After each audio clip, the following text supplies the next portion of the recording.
Bapak Perusahaan SMA dan Kapol. Bapak dan Ibu, mari kita sambutan yang terakhir dari Pembina Yayasan Al-Taqwa. Moga kepada Bapak Haji Muhammad Mahfuz SDAI Tengah pada kewajiban persilakan.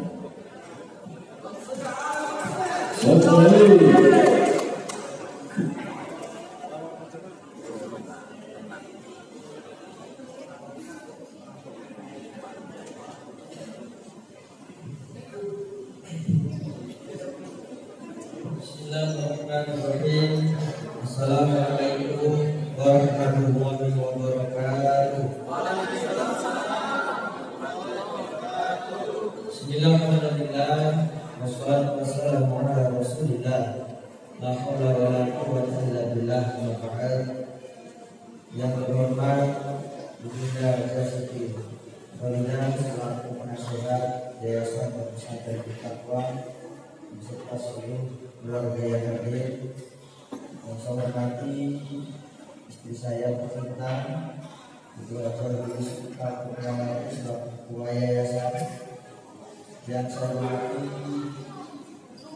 Pak Haji Bayi yang hari ini alhamdulillah berkenan hadir menjadi narasumber motivator yang berkenan kita semua dan energi positif pada malam hari ini sehingga perjuangan kita sebagai tenaga pendidik jurusan pendidikan sama setidaknya dengan Bapak Bayi. Pertanyaan kedua. Yang saya hormati Bapak Nasir, Bapak Nasir kan? Bapak Nasir. Karena saya terus menyampaikan masalah keturunan Pak Nasir selaku kepala SMK Al-Taqwa dan juga Pak Nasir menyebut Bapak Haji yang terhormat dan sahabat selaku kepala Madi yang tadi sempat saya nanti sempat menolak karena kalau ternyata di sambutan kalau saya sampaikan kemudian setelah ini ada kurang bagus dan tidak enak kurang karena kalau saya ganti sepatu yang begitu dan tambah kedai. Tapi memang ini pada momen ini alhamdulillah kita Yayasan Al-Taqwa mulai tahun ini membuka travel umroh dan haji. Dan yang mendaftar alhamdulillah sudah ada beberapa teman kita. Ibu Ji sudah daftar, kemudian Pak Jopa, kemudian Pak Iqbal, Pak Ahmad sudah daftar, Pak Aziz, apa lagi? Kemudian Pak Tim daftar ya. Mudah-mudahan semuanya bisa berangkat. Amin. Yang saya hormati seluruh jajaran Dewan Guru yang administratif baik yang di SMK maupun yang di pondok pesantren dan mudah-mudahan semuanya riang gembira bahagia pada hari ini meskipun sebagian semua sebagian besar pasangannya tinggal di rumah kecuali Pak Nasir dan saya dan keluarga. Saya Pak ini kalau ngomong istri, dia kalau istrinya berumur saja sudah kacaunya bukan main ya. Karena dia termasuk istri, ikatan suami dan istri. Bapak sekalian yang saya hormati, alhamdulillah malam hari ini dengan suasana kekeluargaan kita bisa hadir di tempat ini yang tentunya adalah agenda pertama semenjak Indonesia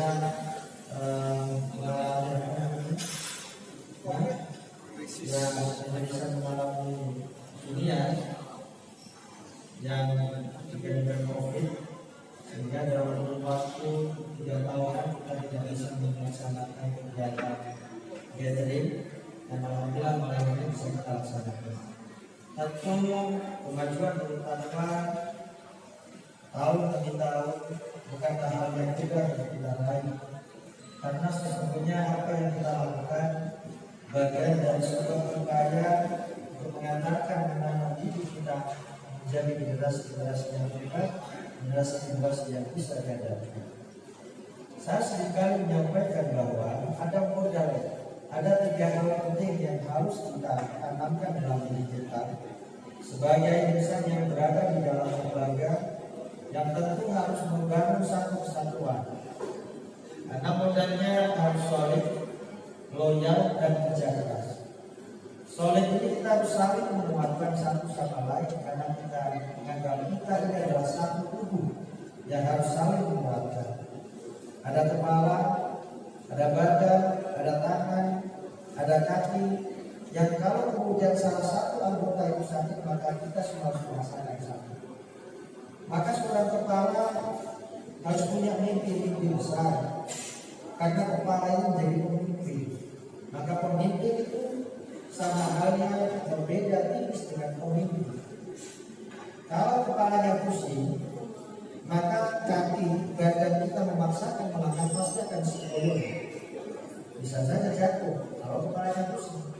Maka alhamdulillah dengan kepala yang baru, Pak Nasir sudah ada inovasi perubahan, dan di tahun ini di tahun kajian yang akan datang alhamdulillah kita sudah bisa membuka 2 jurusan baru, yakni jurusan tata muka dan perbatasan. Kemudian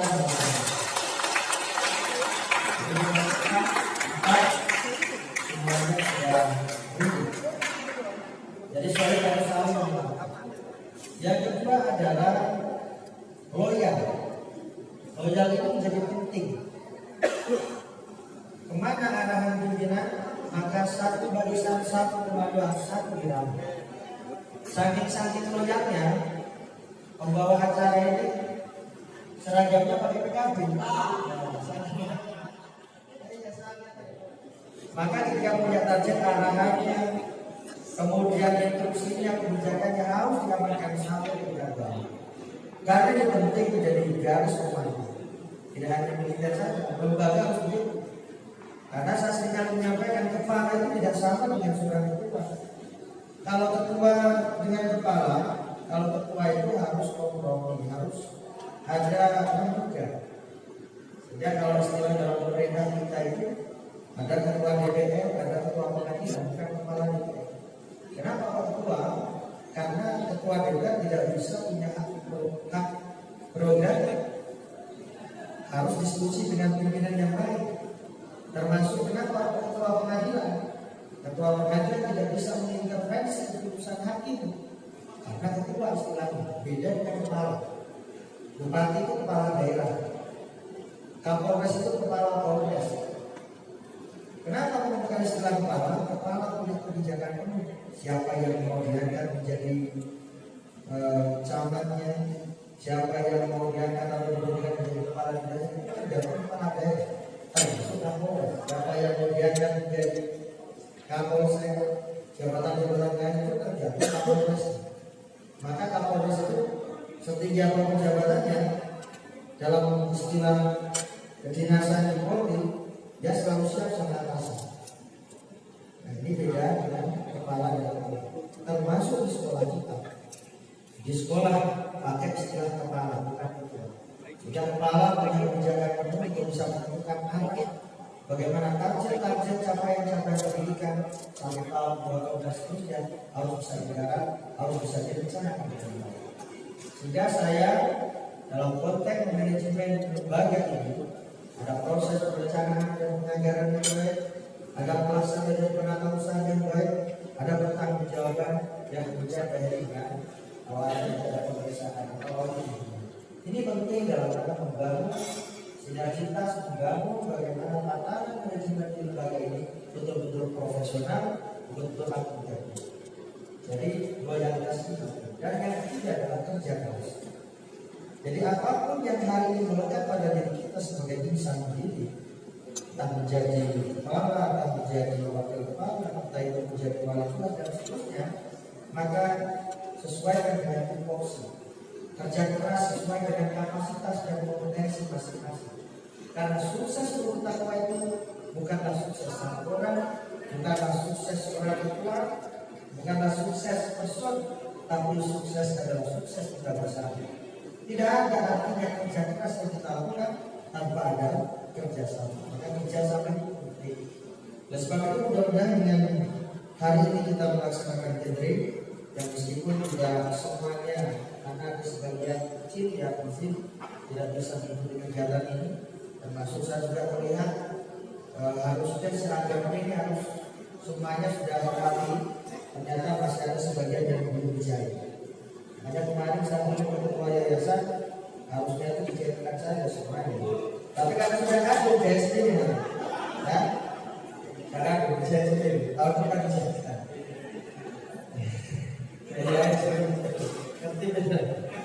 Selanjutnya kita ini selalu berbenah, terus berbenah. Kenapa? Karena kita ingin memberikan layanan pendidikan yang terbaik bagi generasi kita masa depan. Saya seringkali kemudian merasa kalau ada orang yang mengatakan sekolah itu digunakan sebagai ajang bisnis, saya sampaikan dengan lantang, Anda kalau ngomong begitu datang ke Takwa saja. Kita ini bukan profit oriented tapi service oriented. Bukan tujuan mencari untung mendirikan sekolah, tapi tujuan bagaimana memaksimalkan layanan pendidikan untuk anak-anak kita. Apa sebagai bukti konkret yang kita berikan? Alhamdulillah, sejak berdirinya SMK Takwa ini, baik pondok maupun SMK, kita selalu komitmen sampai detik ini menggratiskan anak yatim dan anak tidak mampu. Dan itu bagian penting dalam rangka mencari keberkahan kita, khususnya dalam pendidikan anak kita. Karena setiap tahun dari tahun ke tahun SMK kita ini tidak pernah surut, tapi terus bertambah.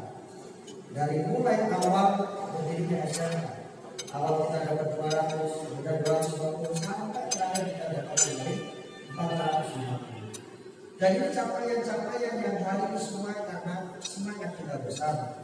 Maka dalam strategi peningkatan produktivitas ada 4 hal. Yang pertama adalah intensifikasi. Apa itu intensifikasi? Bagaimana kita mampu memanfaatkan potensi yang ada. Ternyata meskipun kita baru seusia umur jauh, tidak genap sampai 10 tahun, kita mampu mengalahkan prestasi-prestasi sekolah-sekolah yang sudah favorit. Sekolah-sekolah negeri di lingkungan sekitar kita mampu mengalahkan, dan itu semua ditunjukkan kualitas guru-gurunya berarti guru yang terbaik. Karena kalau gurunya hebat, berarti muridnya hebat. Buktinya kita mampu meraih juara-juara baik di tingkat kreativitas, juara LKPD dapat tim sampai meraih tingkat provinsi, juara umum, LKS kita juga sering mendapatkan juara tingkat kabupaten, termasuk juga ada jurnalistik yang juga kita pernah berjuara di beberapa event yang dilaksanakan di tingkat jurnalistik. Ini penting, sehingga intensifikasi ini harus kita kuatkan, dan salah satu upaya untuk bisa meningkatkan produksi kualitas yang kita bisa raih nanti dengan cara kegiatan-kegiatan yang hari kita lakukan, kita menjadikan motivator dan seterusnya. Karena kita punya 1000 lebih murid kita punya 100 guru kita. Yang tentu kalau kita targetkan di tahun ini 500, maka itu angka yang mudah bagi kita jika kita punya semangat yang tinggi. Makanya Pak Nasir, ini saya sampaikan, ya Pak Nasir, karena kepala sekolah, saya seringkali dulu menyampaikan ke Bu Puji ini waktu dia akan jadi kepala sekolah, tidak tahu Pak, karena saya rasa. Tapi apa boleh buat coba, saya dengan Bu Puji jadi kepala sekolah, karena tidak ada lagi. Saya dulu minta Bapak ini masih tugas kemana-mana juga. Alhamdulillah, Pak Nasir bisa berkenan ke sini. Bu Puji yang namanya kita dorong, alhamdulillah setiap tahun tidak pernah turun. Maka ini nanti Pak Nasir juga jangan sampai turun Pak Nasir. Ini rekornya juga, tantangan kita ke depan. Dan itu semua adalah tanggung jawab kita. Maka tinggal beberapa bulan, kita masuk bulan Januari, Februari, Maret, April, Juni. Kita hari ini sudah mulai bergerak. Bagaimana target capaian siswa di tahun ini harus lebih banyak daripada tahun yang kemarin. Tahun kemarin berapa? Usia berapa? 455 juta. Pokoknya targetnya harus di atas. Dan saya yakin dengan kepemimpinan Pak Nasir bisa mencapai lebih daripada itu. Mudah-mudahan ya. Dan strategi yang kedua adalah ekspansi. Bagaimana kita bisa merajut stakeholder yang ada di luar, ekspansi. Dengan cara bagaimana kita branding. Karena kalau saya ngomong manajerial, Itu strateginya 3, positioning, branding, dan reward. Positioning kita harus tahu kekuatan kita, kelemahan kita, peluang dan cara kita. Maka ke depan kalau ada orang ngomong ABC, karena bagi saya pandangan orang yang tidak suka kepada kita akan menutupi semua kebaikan yang pernah kita lakukan. Sebaik apapun prestasi belum tanpa yang diraih, maka bagi mereka yang sirik, bagi mereka yang tidak suka, itu semua akan sia-sia. Maka kita tidak perlu menjelaskan kebaikan kita kepada orang yang tidak suka kepada kita. Politik juga begitu. Nah, kalau ada orang yang tidak suka, ngapain diurus? Seperti kita fokus dengan tujuan. Maka target di tahun 2023-2024 besok, saya harapkan target 500 siswa harus kita capai. Siap? Maka satu guru harus membawa berapa? 10. Minimal 10. Minimal 2. Kalau 2 gurunya 1 sudah 150. Ya. Nah, kalau kurang dari 2 berarti harus apa kemarin? Enggak? Harus belajar Pak. Jadi saya kemarin bilang gini, kalau gurunya ada 100, kita kemudian masing-masing guru bawa 2, berarti ada 200. Lebih dari itu berarti kita akan kasih itu. Satu murid bisa kasih ya berapa gitu ya? 100 kali 50 aja ya. Ketika ada berapa murid, murid dari guru tidak tercukupi, berarti yang tidak mampu yang harus berguna. Karena guru tadi itu dapatnya punya temannya dia mau dalam kesehatan. Nah ini ke depan harus semakin maksimal. Yang ketiga diversifikasi, strategi bagaimana kita membuat varian-varian baru. Nah alhamdulillah varian-varian baru sudah bisa kita raih dengan membuka jurusan baru. Yang tentu inovasi-inovasi yang kita lakukan bagaimana kita nanti bisa produksi kue sendiri dengan adanya tata buka.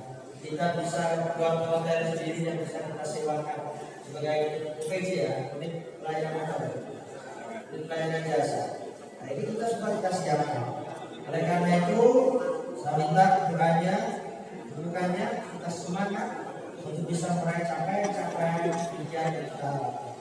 Karena kemarin Pak Nasir sudah menyampaikan akan buat target capaian. Jadi kalau dalam kerangka pemerintah itu ada LPJP, ada PGMD, ada NKBP. Jadi kalau LPJP ini rencana pembangunan jangka panjang, rencana pembangunan jangka menengah daerah. Kalau menengah daerah ini kurun waktunya 5 tahun sekali. Kalau jangka panjang 20 tahun sekali. Nanti akan kita skemakan antara yayasan dengan pihak sekolah. Kira-kira jangka panjangnya seperti apa, jangka pendeknya seperti apa, rumusannya bagaimana, target yang tahun seperti apa. Itu harus kita rumuskan. Dan alhamdulillah, Pak Medi, kita ini biasanya kalau di pondok itu manajemennya kan manajemen ya apa ya, sedang penting jalan itu. Alhamdulillah sejak saya jadi DPR selama 2 periode ini, saat 2 tahun jadi DPR, kita sinkronkan bagaimana mekanisme yayasan dengan SMK ini betul-betul sejalan. Sehingga rumusannya yayasan itu ibarat DPR ya, pelaksana kepala sekolah itu ibarat bupati SMK. Mereka buat rumusan anggaran kita lakukan. Kalau dulu waktu zaman sebelum ya baru 2 tahun jalan, biasanya orang yang dulu di belakang saya ajukan anggaran, tak tanda tangani, tak coret-coret, jarang saya tambah anggaran, mesti tak kurangi. Akhirnya di belakang dulu kayak model yang menguji ini berbeda ya. Orang bertiga itu yang kendala dari awal. Tapi sekarang sudah debatnya itu sebelum tahun anggaran berjalan. Jadi bulan Juli, awal 1 Juli sudah jalan, kita sudah pentingan berapa waktu anggarannya. Makanya kita semua terbuka berapa bos dalam 1 tahun, berapa anggaran-anggaran dari pemerintah, berapa pendapatan hasil sekolah yang kita raih dalam 1 tahun. Setelah dikurangi anak-anak yang dispensasi, anak-anak yang dan seterusnya. Maka ketemu total belanjanya berapa, total pendapatannya berapa. Alhamdulillah sekarang sudah tinggal jalan, pernah menandatangan bayar, tinggal bayarkan. Ini bagian dari manajemen yang memang harus kita tata, ke depan harus ditingkat. Dan hari ini, malam hari ini, upaya mendatangkan Pak Paidi, kita ingin mendapatkan energi positif dari beliau, yang mudah-mudahan semangat kita seperti semangatnya Pak Paidi. Tepuk tangan untuk dia. Karena saya tahu Pak Paidi ini luar biasa, berjuang. Jadi beliau ini kadang sampai malam pada di sekolah. Saat masjid beliau dulu saya masih di Riau itu Pak ya, saya guru agama. Kemudian beliau ini ya pokoknya luar biasa lah, sangat luar biasa, dan itu memang dimulai dari semangat keikhlasan, semangat yang tinggi mendidik generasi-generasi bangsa untuk masa depan. Barangkali itu yang dapat saya sampaikan, mudah-mudahan kita semua di sini bisa mendapatkan manfaat, mendapatkan keberkahan, sehingga cita-cita mulia, khususnya cita-cita pendiri almarhum ayahanda Bapak Haji Suminto ini bisa dicapai, dan pahalanya mengalir kepada beliau, dan mudah-mudahan beliau tempatkan bersyukur yang baik. Demikian, Assalamualaikum warahmatullahi wabarakatuh.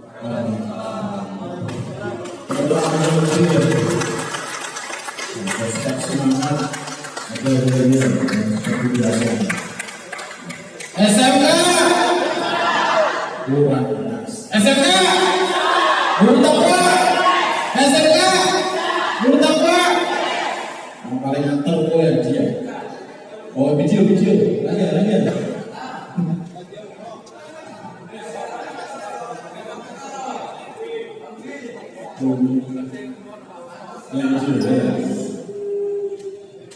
Yang semangat ngomong ini gue. Adun